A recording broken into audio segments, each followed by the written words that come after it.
New day, new episode, new guest. Today, I'm welcoming Alyssa. Alyssa is with me today to share her journey to self. Alyssa, welcome. Thank you. Thank you so much for having me here. Of course. How are you doing today? I'm doing very well. Grateful. That's all I can We're talking about a journey to self. Yes. The way out is in. Because for most of us, we came in being conditioned to find things out there and to make it work from out in. And the purpose of this space is to kind of call people back to the understanding that the only way to go outside is inside. It's a logical way somehow. How was your own calling came to you? It came like 5 years ago when COVID was here. Of course. And COVID pushed me to go into a very introspective part of my life. And I had a lot of questions, uncertainties, like who am I in this world? What is happening? And I also feel that COVID pushed us to kind of, go to your room and think. Right. You can't go out, so go in your room and reflect. Who are you? What are you doing? What is happening? So lots of questions came. And these questions are emerging despite the fact that you're fully aware of your roles, your social roles. Like I'm a mother, I'm a teacher.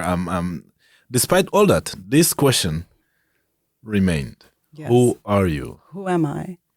And, I started to practice meditation because, for a long time and being a mother of 3 children, I was kind of like on an autopilot. Full-time job. Yeah.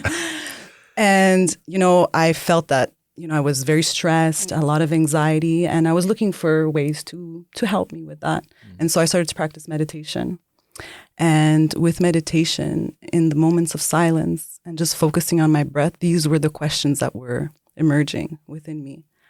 And then it just hit me at one point, and it was just this like really big remembering of who I am and that I am part of this magnificent being, which is the earth.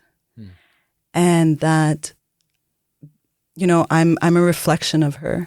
And it just was this like feeling. It's not even logical. It's a feeling that just came like just so powerful. And through that, it was like, whoa, that's when it all began. Right. And just lots of things just kept coming up for me about who we are, who this planet is, the universe. Lots of questions came. And so somehow when one comes to the understanding of their true nature, this comes with wisdom. Yeah. It's as if a door is open. Yeah. And you don't yet know. I mean, your mind doesn't know what is inside. And what the knowing, the uncovering of the truth about who you are brought up. What did it bring up? It brought up just doubt. Doubt. And I think we look at doubt like something bad, but I think doubt is what allows us to ask questions. And I think the asking of the questions is so important because we don't have all the answers, but we have all the questions. We can ask 1,000 billion questions, and each one brings us closer to the truth. And so for me, it was just, wow, I have all these questions. And I'm a very curious person. But doubt was about what? What did you come to? Everything. To see that something is not it. Well, first, because it was COVID, it was like, what is happening? Right. And then it was like reflecting onto me, like, what am I doing with my life? Like, who am I in this world where I play many roles as a mother, as a teacher, all these things. And I was just having this awakening. I didn't understand it at the moment. It was just so powerful, and it was very uncomfortable at the moment. But is awakening something you were looking for? No. Even the saying, no, awakening itself. It hit me like a car. If a car hit me, it was really uncomfortable because the questions I was asking at the beginning, who am I? Like, it was because I was uncomfortable with who I was at the moment. You know, I just wanted to understand certain things about myself and my life.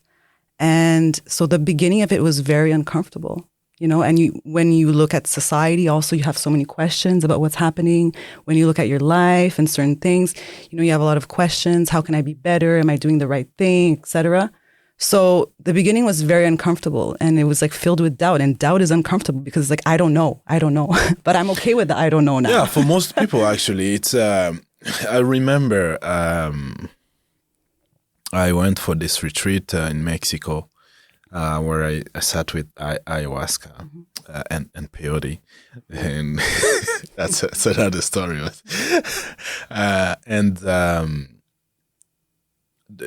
It's that night transformed everything about this. I wasn't going looking for something particular. Somehow there was a sense of knowing inside that kept insisting and telling me there's more to this than what your eyes are observing or seeing. There's more to it. I wasn't personally, I didn't have depression or seeking for like a physical healing on a physical level, and I didn't even know what I was looking for. I remember, what's your intention? I don't know.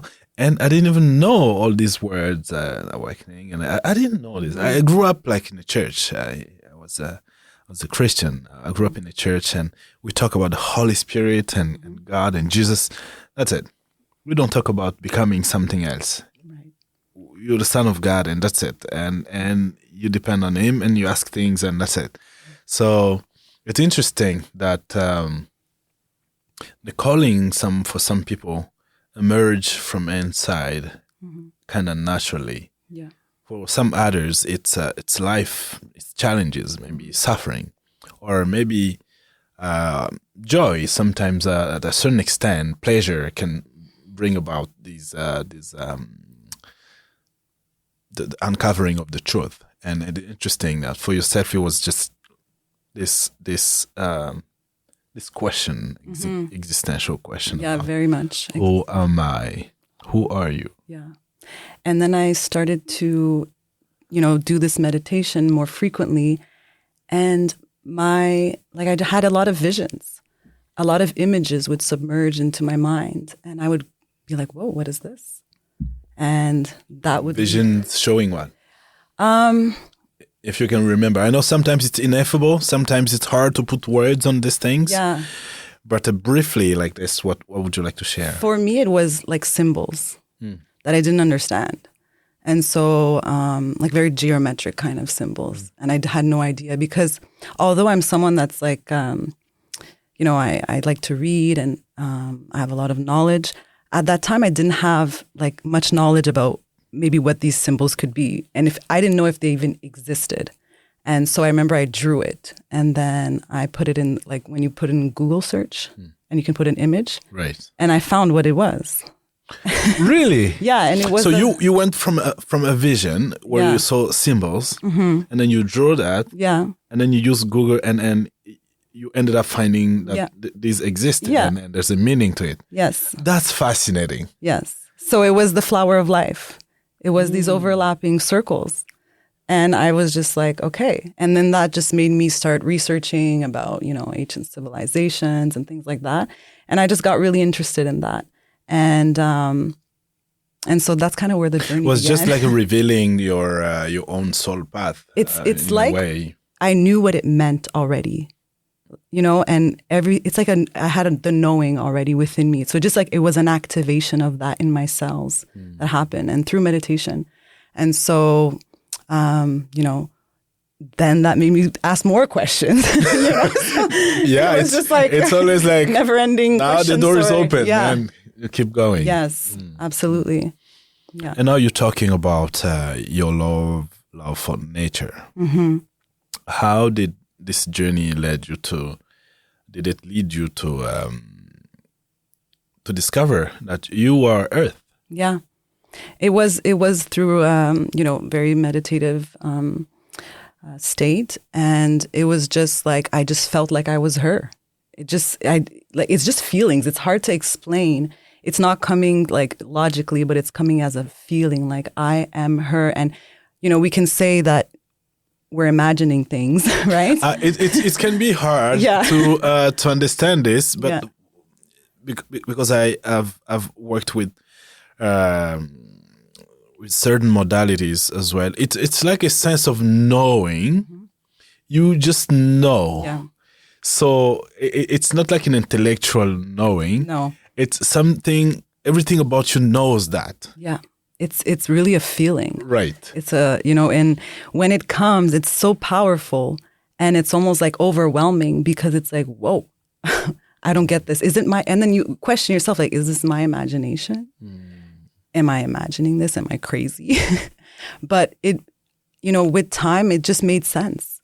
So with integration, how did that impact your relation to nature?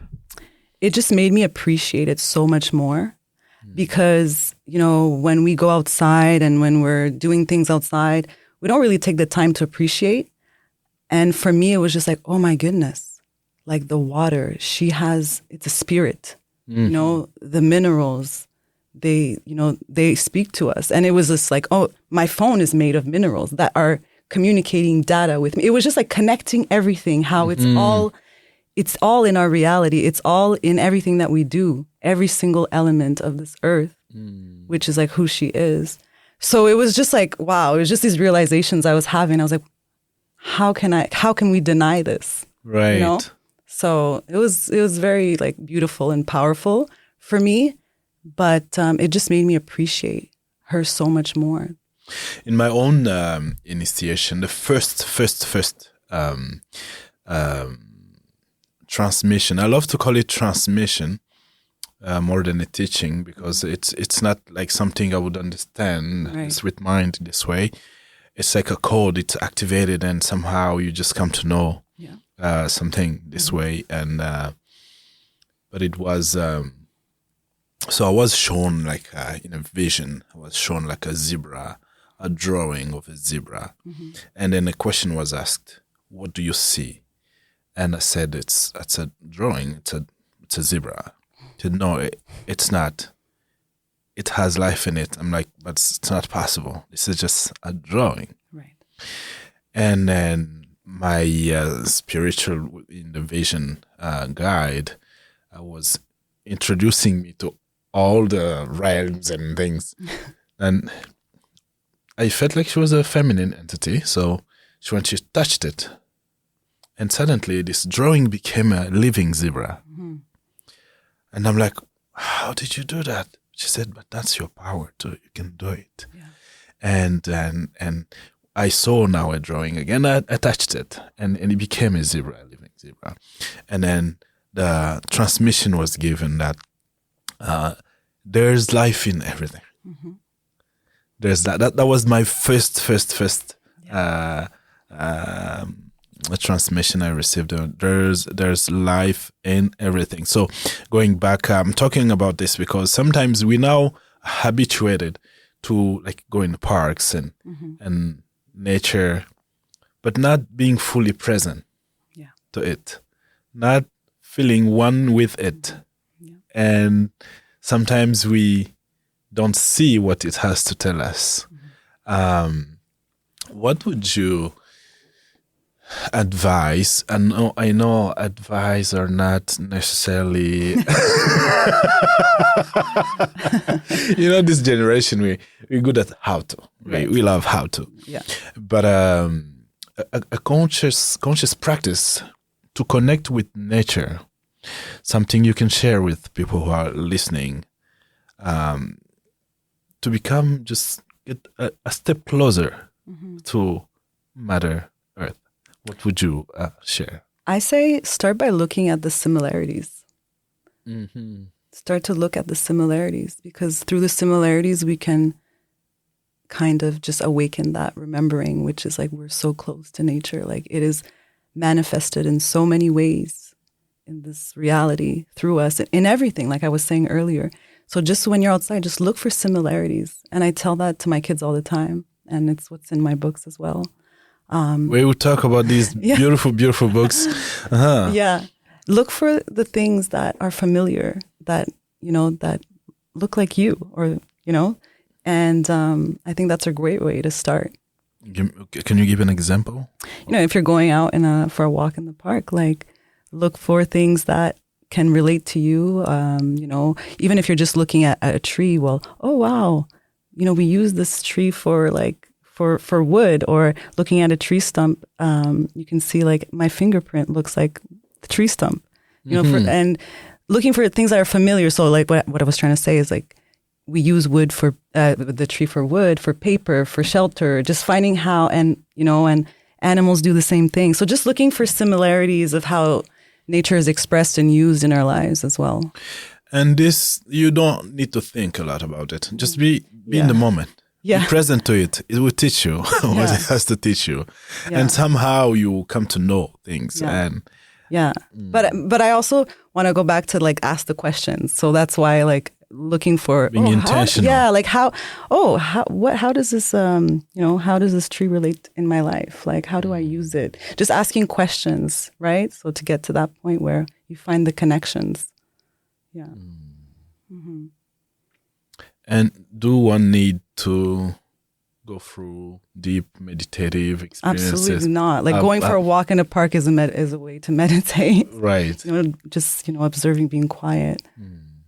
There's so many ways to practice that. How did this this journey, when you look at your before life and how you experience it in this human, at least this human condition for now, what's the big difference, if there's one? There's so much more awareness. So much more awareness. There's so much more just asking myself questions to check on myself. Before, I was not doing that.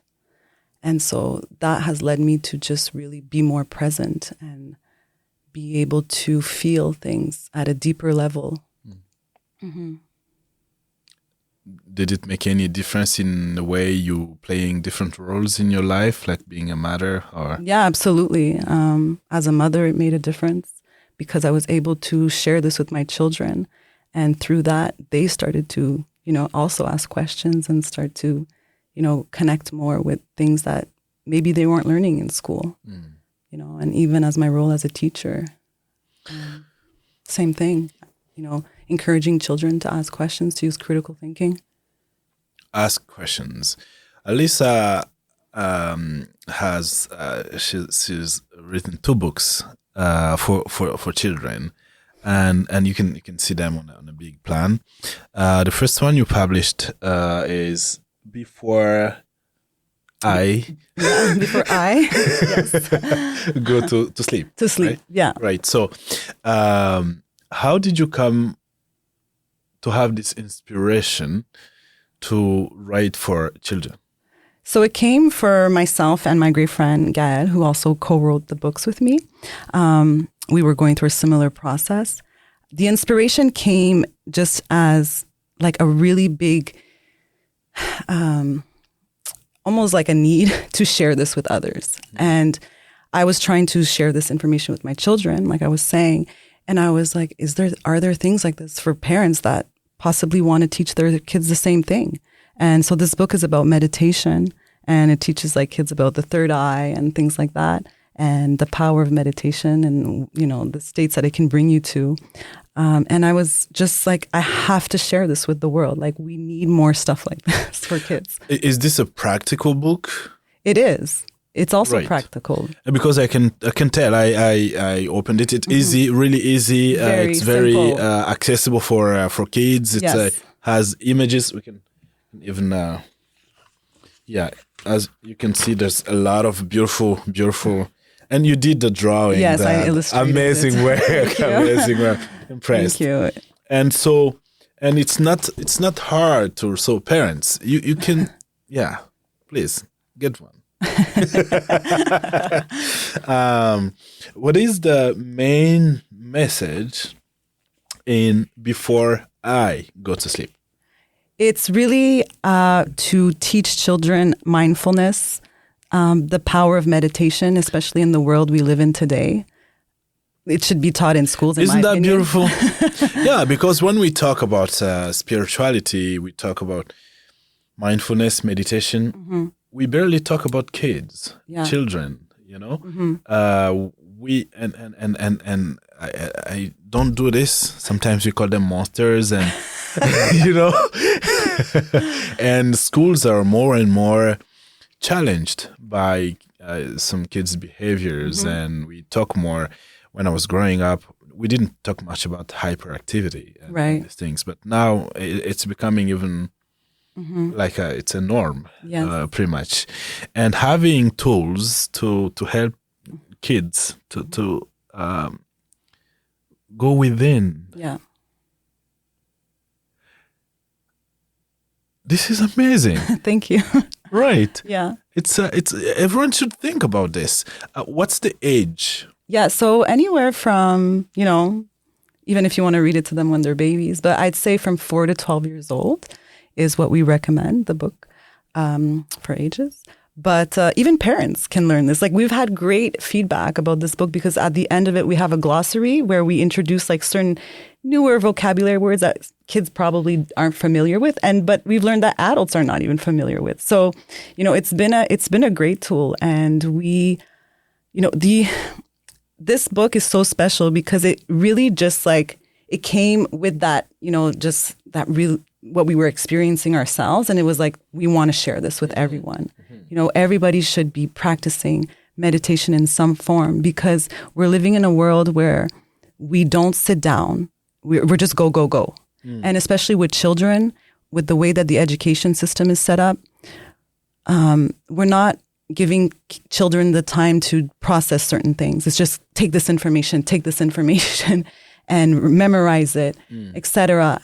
But we need to be able to teach kids how to sit in silence and just do something mindful.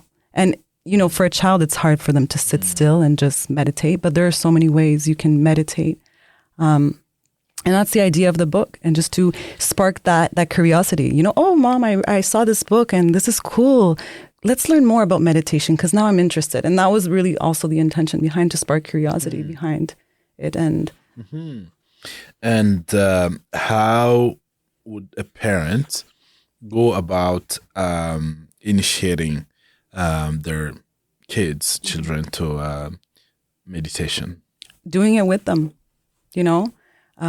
Children love to do what their parents are doing, and, you know, they want to be with their parents, do things with their parents. So doing it with them. It's a learning process. It's something that takes practice. But as a parent, you know, it's important to lead by example as well. So it's the best ways to do it together. and we may think that these concepts, because in today's world we talk about a lot about concepts, and this we want to bring it. I feel that was your approach, to bring it to the level of experience, more than teaching concepts to kids. Yeah.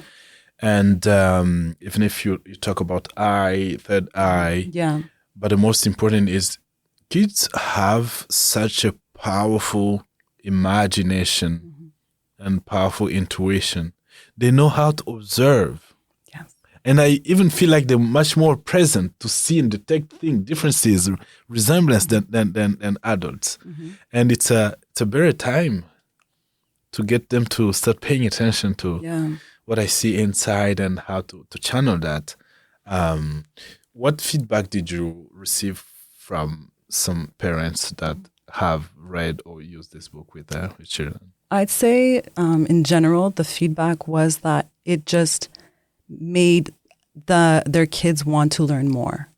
And like, it was things like, oh, I have a third eye. What is that? Like, you know, and just learn more about that, and just want to, oh, okay, I can meditate and I can imagine myself like flying, in the sky, and using their imagination, because It's powerful. I think imagination is overlooked and it's kind of repressed in society today. We don't tend to look at imagination as something that is useful. We rather have like things that are physical, etc., facts, etc. But we need to, as parents, encourage children to be imaginative.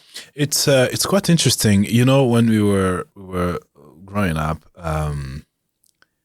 personally, where I grew up in Congo, we didn't have a lot of distractions, right? So we didn't have iPad and all these things. And even the TV was shared with adults, and we could only watch things from like a channel from cables, and for the most part was like news, or football games and stuff like that. Yeah. So we didn't have those moments. We used to spend time with other kids, getting to know each other and talking or playing outside. Do you feel like it's challenging today for parents to find a space to introduce sitting still and contemplating and going into an imagined realm where children can be very creative? They can actually they able to create, invent stories, and so is it hard for parents? I think what's challenging for parents is the idea of the influence of technology, because it's taking away time from children using their imagination, because we're not using technology properly. So I think that's like a really big challenge. But kids are just naturally imaginative and creative and intuitive. And so I think just as a parent, like allowing opportunities for kids to express their imagination and their creativity is really a key to kind of balance out right now the technology use and being able to allow children to use their imagination. And so for me, when I look at schools, the school system right now, there's a corner for to calm down, like a place where they ask kids to go to. Well, if you think about it, the children are sitting for 6 hours all day, right? Or maybe they have like an hour of physical activity, but besides that, they're sitting and they're just they're told to just answer this question, memorize this information.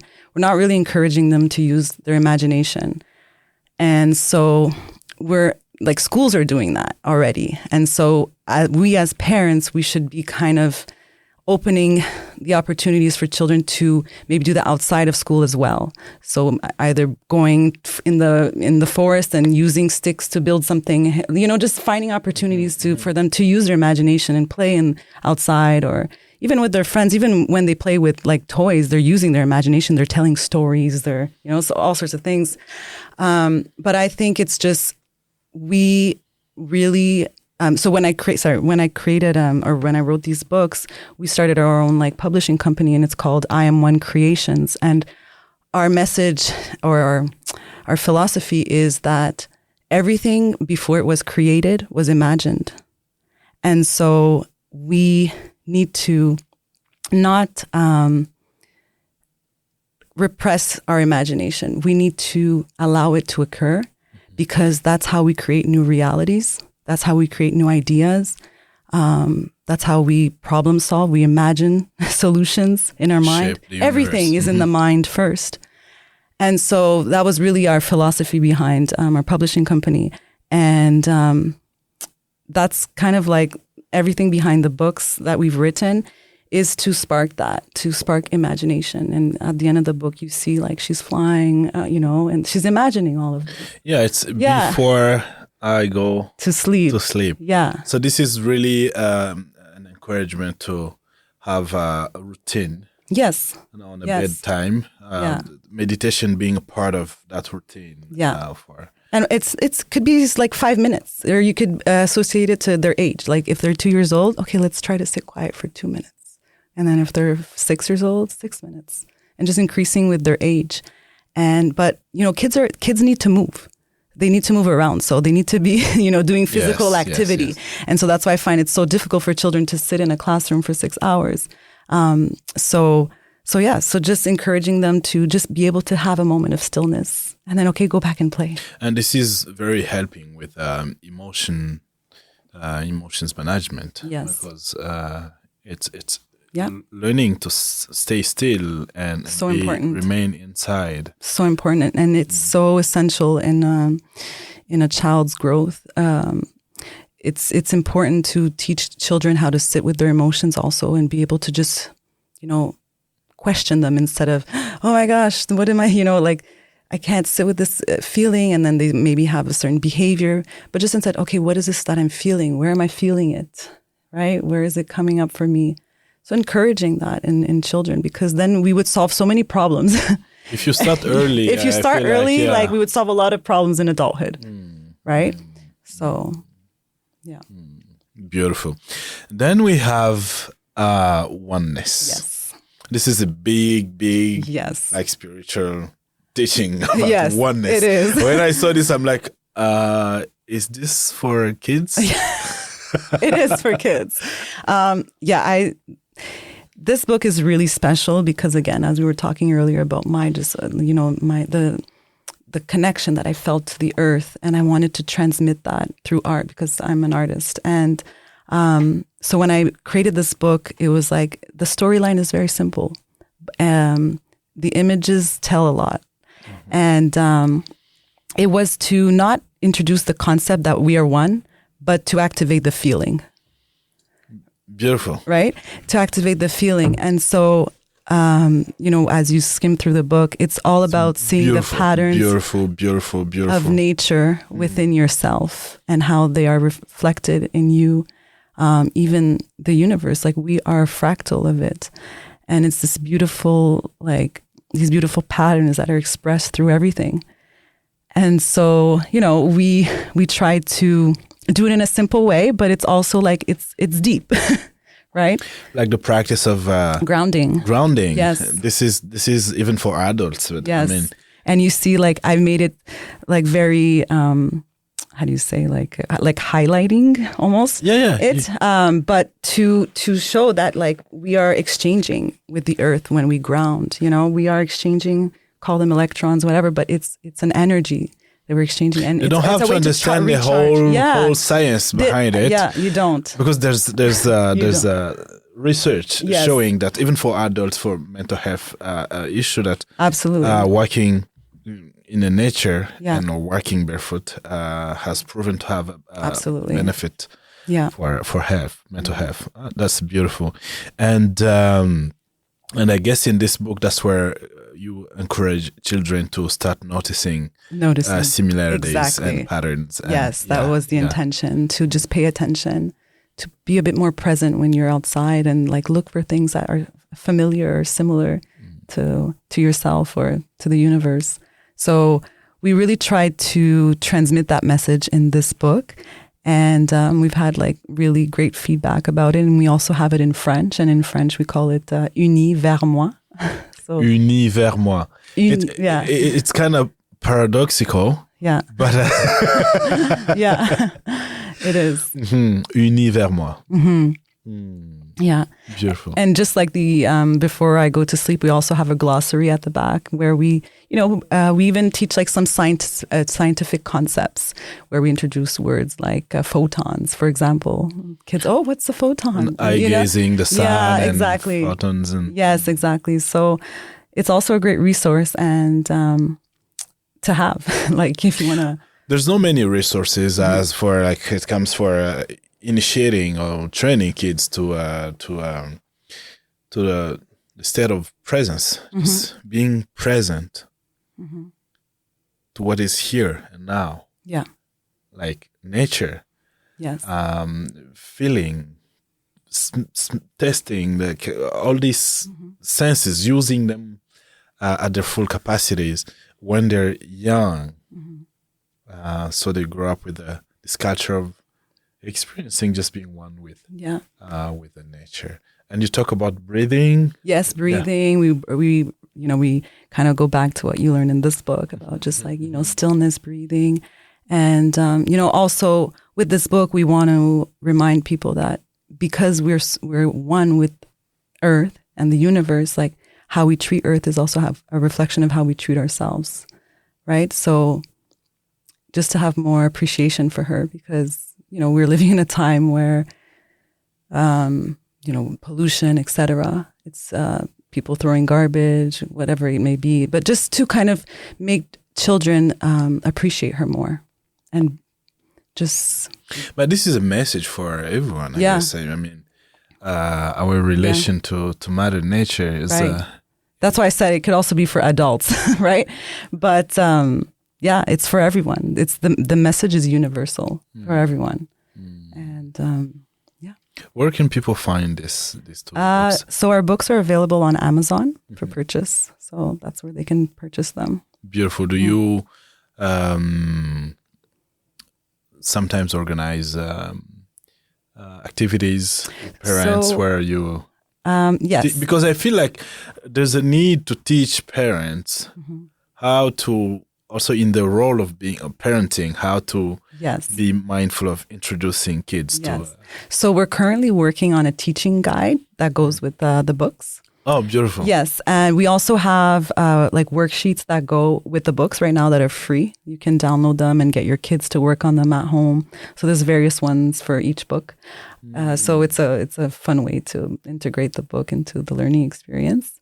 But we are working on a teaching guide with our own philosophy of education, and parents will be able to download.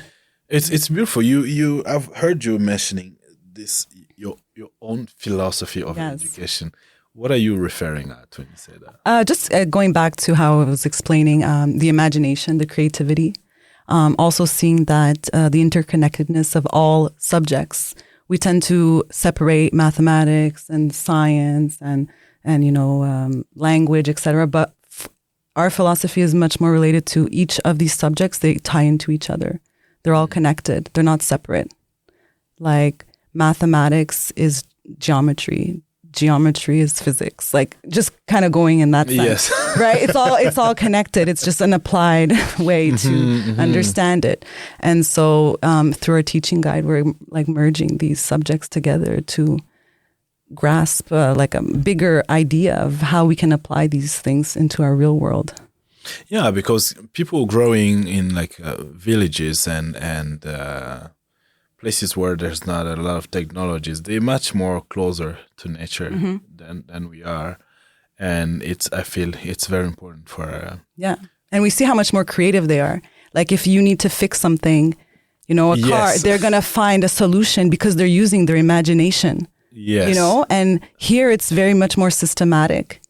It's like we need to follow like I don't know, rules or everything certified. How to, But when you go to like back home, like in Brazil, I look at the level of creativity of people just to fix like a car or fix like a TV mount, anything. It's like, wow, where did you get that idea from? They're so creative. They work with what they have, and it's really inspiring to look at. And kids are naturally like this. Kids are able to imagine and find solutions just so naturally because it's in their nature already. But as they grow up, society kind of tells them, no, you can't do this. You know, you have to follow this rule. You have to follow this method. And we suppress that. If you have 2 pieces of advice that you would like to share with parents about meditation, oneness, before I go to sleep, what would that be? I'd say practice mindfulness with your children. Do it together.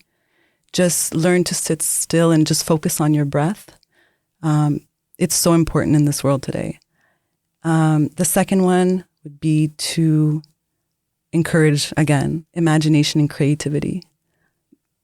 Either throw a bunch of materials on a table and say, make something with this. It could be something so simple. Just less instruction. Just allow more open-based activities where the children lead with their imagination and with their creativity. So create opportunities like that for your children. I feel beside that it's particularly the message with nature and identifying patterns. And this is a way of keeping the spiritual, natural spiritual state, that because kids, I feel that they are connected. They are. Yes. They are. And somehow with conditioning, Exactly. we go more and more away from that ability to sense, feel, to, so it's a beautiful work. Congratulations. Thank you. What's coming next? So the teaching guide is what's coming next. But it takes time where, we put a lot of love and effort into it. It's just something that we really want to perfect in our own way, so that we can share with others. Are you considering writing? Yes. So yes, there are more books to come for sure. Beautiful. Yes. Beautiful. If our people who are listening, they all new to this, right? We know we work because we stayed a long time in front of a computer or something. They would like to just like mindfulness 101, like first step. Oh, just one simple thing. Like for them to practice. Yes, that they can just apply like right away. Like for themselves or for children? But if they need to teach children, they need to be able to. Yeah. Well, that's why I say you have to lead by example, right? Just pay attention to yourself. Just, don't just live day by day, just riding the wave without questioning it again. So just be able to show your children that you are also curious and you also ask questions, because that helps encourage children that all they do is ask questions. And sometimes we feel like we need to have the answer to their questions, but we can also ask questions with them, right? Right. Instead of finding, let's look into this together, or just, I think questions are really important and that's why kids ask them, because they're trying to understand the reality. But us too, as adults, we're doing the same thing, right? Beautiful. Yeah. And it's a strange question, but where are you now with your own journey? I called it journey. Yeah. But it's just a paradoxical way to say a journey to self. How do you journey to go to yourself? Logically it doesn't make sense, but it's. Do you feel like it's an never ever finished work? I think so. It's what it feels like. It feels like once you've accomplished one level, it brings you to the next, and then it's like never ending, because I feel like that's what our experience here as humans is. It's to constantly just learn and grow. And so I feel like each chapter brings a new challenge and a new lesson. There's a lot of messages out there. I hear people saying that you're never broken. And No. So what's the purpose of healing then? I think healing is at a soul level, it's to just transcend an aspect of ourselves into something new, into a new, like every day when we wake up, it's like we have a new life, basically. We have another chance to just see things differently, ask a new question, find something new discover something new about ourselves. And I think us as humans, we're ever changing. Like I could be one person this year, and next year I might have a different personality, or I don't know, I might be a different person. Right. So for me, it's a never ending journey, but it's always about going within and asking myself, like, am I good with this right now? What we tend to think we need a purpose, but I think our purpose is just to really just experience life and learn. I think that's our purpose. What a beautiful way to come to the end with this. Our purpose is maybe just to experience life. And Alyssa, thank you so much for putting time and work to do this amazing job and cover up this area where we tend not to pay attention much with mindfulness for kids and before I go to sleep, and oneness are available on Amazon. We put a link in the description. Please subscribe, and if you want to talk to Alyssa, her information will be provided in the description. What's your last word for this episode? I think it's